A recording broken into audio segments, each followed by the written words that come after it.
ఇది అతి పరిశుద్ధుల స్తుతి నైవేద్యం అనే సాంగ్ హోసన్న మినిస్ట్రీస్ వాళ్ళ సాంగ్.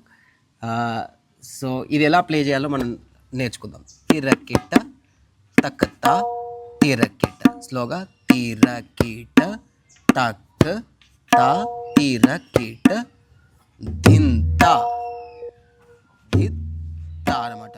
దిత్ క్లోజ్డ్ వాయించాలి. ఇది దగ్గర పెట్టేసేసి దిత్ తా తాతో కే కూడా వాయించాలి. దిత్ తా తిట్ట దిత్ తా తా స్లోగా దిత్ తా తిట్ రివర్స్ అగైన్ దిత్ తా తెరకిట్ట తక్క తా తెరకిట్ట దిత్ తా తిట్ట దిత్ తా తా